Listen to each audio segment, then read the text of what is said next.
आप सभी देशवासियों को नए साल की बहुत बहुत हार्दिक शुभकामनाएं। ये नया साल 2024 आपका जीवन में खुशियों से भरा रहे। साथियों, ये नया साल तो बदल रहा, नए साल के साथ साथ आपको भी बदलना पड़ेगा, तभी आपके जीवन में खुशियां भरपूर रहेगी। साथियों, नया साल तो कैलेंडर में बदलता है, नए साल के साथ साथ आपको भी बदलना पड़ेगा। आपके अंदर जो बुरी आदतें हैं उस आदतों को बदलना पड़ेगा और अच्छी आदतों को धारण करना पड़ेगा। सबसे पहले आप अपने अंदर में जो बुरी आदतें हैं उन बुरी आदतों की लिस्ट बनाइए और उन बुरी आदतों को सुधारने के लिए, निकालने के लिए उस पर काम कीजिए। और आपको अच्छी आदत क्या क्या अपने अंदर लाना है, डेवलपमेंट करना है, उन अच्छी आदतों की एक लिस्ट बनाइए। उन अच्छी आदतों को धारण करते जाइए और बुरी आदतों को दूर करते जाइए। जैसे जैसे आपके अंदर से बुरी आदतें निकलती जाएंगी और अच्छी अच्छी आदतें आपके अंदर आती रहेंगी और आपके अंदर में खुशियों का भरमार हो जाएगा। आप हैप्पीनेस रहेंगे, आपकी फैमिली हैप्पीनेस रहेगी। इसलिए अपने अंदर की जो बुरी आदतें हैं उस आदतों को निकालिए, अच्छी आदतों को धारण कीजिए। जैसे बहुत से लोग हैं सुबह जल्दी उठना चाहते हैं, मॉर्निंग वॉक करना चाहते हैं, लेकिन सुबह उठ नहीं पाते, उनकी आदत ही नहीं है। सुबह 9 बजे उठते हैं लेकिन वो सुबह 6 बजे या 5 बजे उठना चाहते, उठ नहीं पाते। साथियों, एक दिन अगर प्रैक्टिस करेंगे कि पहले दिन से 5 बजे उठेंगे, पहले दिन से 5 बजे नहीं उठ पाएंगे। आपको आहिस्ता आहिस्ता आहिस्ता थोड़ा थोड़ा करके परिवर्तन करना पड़ेगा। जैसे आप 9 बजे सोकर उठते हैं तो नेक्स्ट डे से क्या करना पड़ेगा, 8:30 बजे से उठना पड़ेगा। आप डायरेक्ट 5 बजे से उठने की कोशिश करेंगे तो कभी नहीं हो पाएगा। एक दिन 2 दिन करेंगे, उसके बाद तीसरे दिन से फिर बंद कर देंगे। इसलिए आपको थोड़ा थोड़ा परिवर्तन करना है। पहले दिन 8:30 बजे उठना है, एक हफ्ता 8:30 बजे, उसके बाद दूसरे हफ्ता से 8 बजे, तीसरे हफ्ता से 8:30 बजे, 7:30 बजे, चौथे हफ्ता से 7 बजे। इसी तरह से आप परिवर्तन करते रहेंगे। आस्ते आस्ते आस्ते आस्ते आप सुबह 6 बजे, आप 5 बजे जो उठना चाहते हैं उस टाइम से उठने लगेंगे।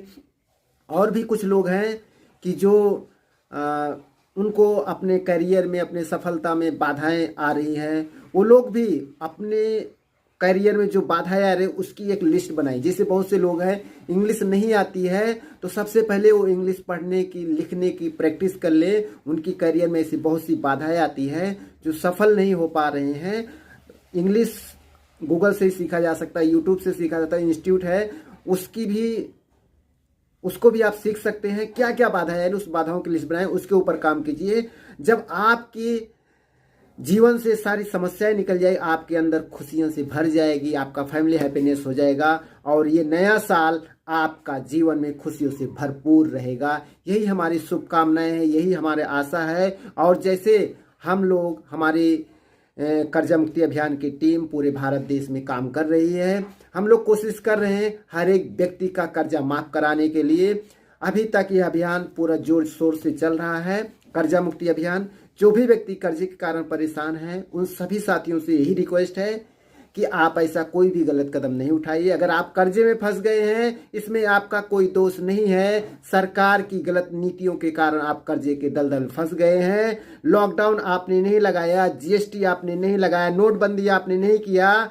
अगर इन सरकार की गलत नीतियों के कारण आप कर्जे में फंस गए, आप अपने आप को दोषी मत ठहराइए, आप अपने आप को सजा मत दीजिए। यही आपसे रिक्वेस्ट है। ये कर्जा मुक्ति अभियान पूरे देश में चल रहा, भारत के किसी भी कोने से हैं इस अभियान के साथ जुड़ सकते हैं। यह अभियान पूरी तरह से निःशुल्क है। आप भारत के किसी भी कोने से, किसी भी राज्य से हैं, इस अभियान से जुड़ सकते हैं।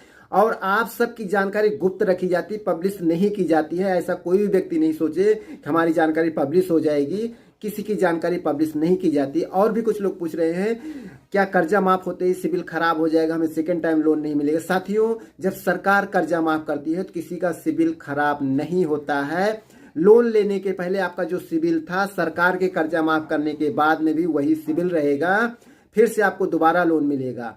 जैसे अनेक बार किसानों का लोन सरकार ने माफ किया है, किसानों का सिविल खराब नहीं हो, फिर से दोबारा भी उन्हें लोन मिला है। और बड़े बड़े उद्योगपतियों का हर साल कर्जा लाखों करोड़ों रुपए सरकार माफ करती है, लेकिन उनका सिविल खराब नहीं होता, फिर से उन्हें दोबारा भी लोन मिलता है।